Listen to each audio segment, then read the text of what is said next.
오늘 막 들어온 경제 뉴스를 따끈따끈하게 전해드리는 갓 잡은 경제 시간입니다. 머니투데이 방송의 김주영 기자, 한국경제TV의 신인규 기자 두 분 스튜디오에 나왔습니다. 어서 오세요. 안녕하세요. 예. 오늘 첫 번째 소식은 김주영 기자님이네요. 저출산 문제가 오죽 심각하면 네. 한 기업에서 아이 한 명당 1억 원씩 지급하겠다. 야, 회사 끝내줍니다. 네. 소개 좀 해주세요. 건설기업 부영이 파격적인 출산 장려책을 꺼내들었어요. 2021년 이후에 태어난 직원 자녀에게 한 명당 1억씩 모두 70억 원을 지급했어요. 직원 자녀 중에는 쌍둥이도 두 쌍 있었는데 2억 원을 줬고요. 사내 커플인 경우에는 직원이 2명이어도 아이가 1명이면 1억 원을 지급했다고 합니다. 부영은 3명 이상 낳은 직원 가정엔 국가가 토지를 제공하면 국민주택 규모의 영구 임대주택을 지급하겠다고 밝혔어요. 예. 또 이번 출산 장려책이 일회성 이벤트가 아니라면서 계속 이어가겠다고 했습니다. 네. 이처럼 파격적인 복지 혜택에 직원들의 반응은 긍정적인데요. 예.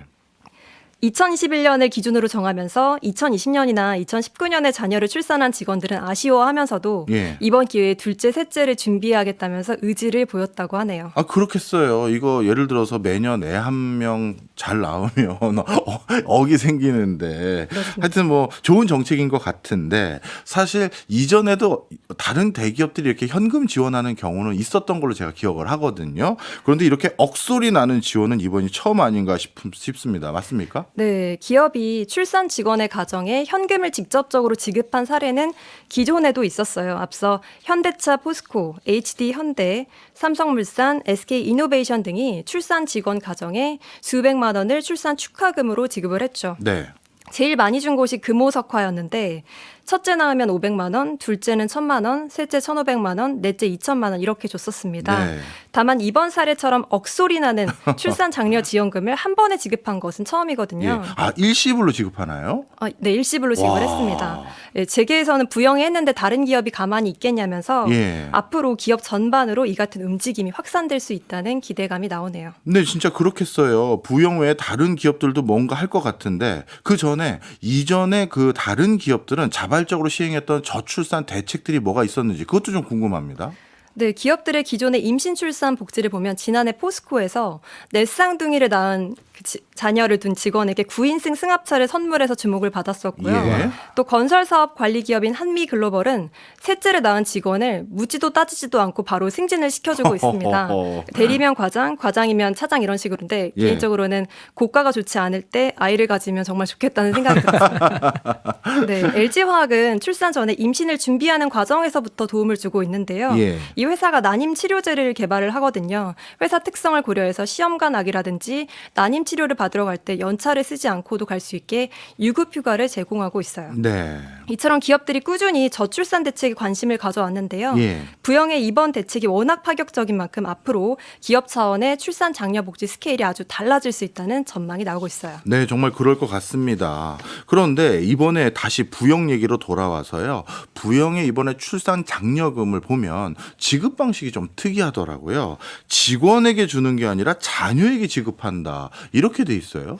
네, 부영의 출산 장려금 지급을 보면 직원에게 주는 게 아니라 그 직원의 자녀인 신생아에게 회사가 증여하는 방식을 택했어요. 예. 그러니까 1억 원을 지급하면 신생아 측에서 증여세율 10%를 적용받아서 1,000만 원을 내면 됩니다. 네. 부영은 1억 원의 출산 장려금 지급을 어떻게 할지를 두고 많이 고민을 했는데 직원에게 직접 주면 근로소득으로 잡혀서 소득세를 많이 떼어서 그렇습니다. 예. 직원 연봉을 5천만 원으로 잡고 출산 장려금 1억 원을 지급하면 소득이 1억 5천만 원이라서 최대 38%의 소득세율을 적용받거든요. 그렇겠네요. 이렇게 되면 지원 효과가 아무래도 반감되겠죠. 예. 회사가 직원 자녀에게 지급한 이 1억 원을 증여로 볼지 근로소득으로 볼지는 아직 정해지지가 않았습니다. 앞으로 세무당국이 어떻게 판단을 할지 지켜봐야겠습니다. 네, 오죽하면 이렇게 많은 기업들이 출산 장려 정책을 스스로 만들고 있는 상황인데 이제는 정부도 좀 움직여줘야 될 것 같은데요. 네, 기업 차원의 이 같은 출산 장려금 제도가 확산되려면 주는 사람도 받는 사람도 부담이 좀 덜해야 할 텐데요. 예. 부영은 이번 정책을 준비하는 과정에서 세제와 관련해서 아쉬운 부분이 많았다면서 출산 장려금 기부 면세 제도를 제안을 했어요. 저출산 극복을 위해서 출생아 한 명당 1억 원까지는 기업이나 개인에서 기부를 받을 수 있게 하고 그 기부금에 대해서 세금을 면세해 주자는 겁니다.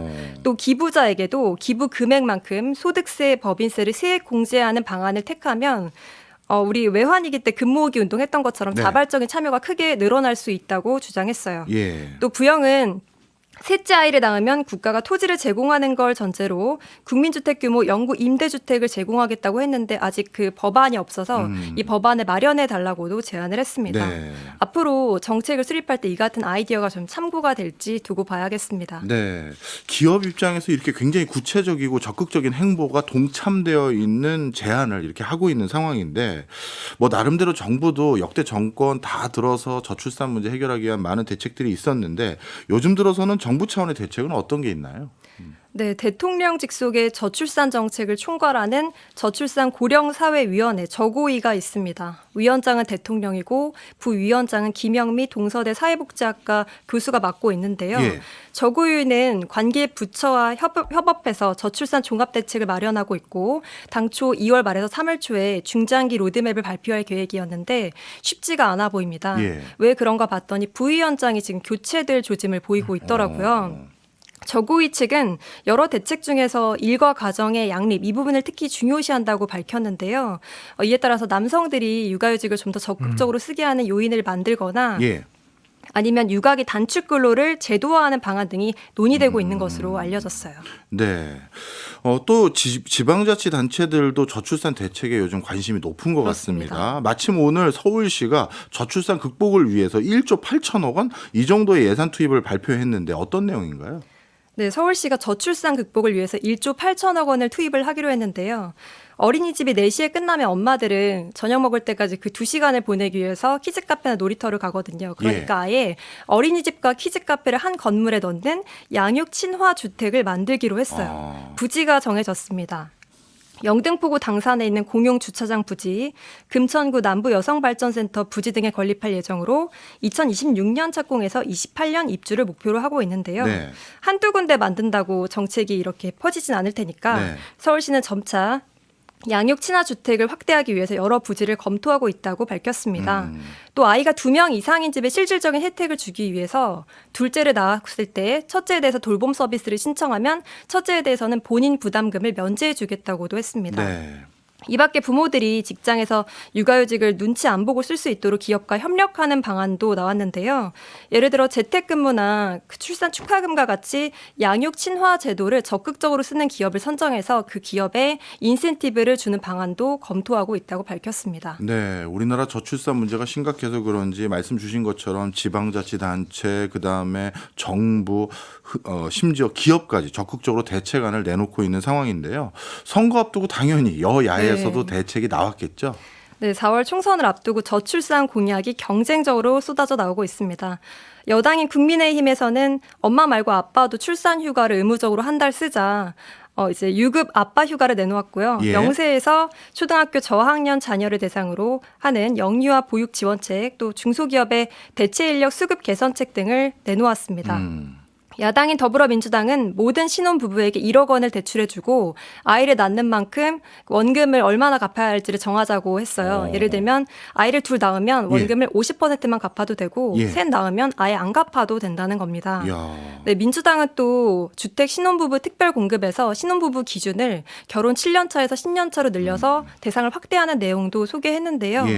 여러 내용이 나왔습니다만 지난 대선 당시에 나왔던 공약과 큰 차이가 없고 제일 중요한 재정 확보 방안이 빠졌거든요. 그래서 실효성이 크지 않다는 지적도 나오고 있는 상황입니다. 네, 알겠습니다. 뭐 여야 할 것 없고 지자체, 정부, 기업까지 저출산을 위한 여러 노력들을 하고 있으니까 멀지 않아 좀 해결이 됐으면 하는 바람입니다.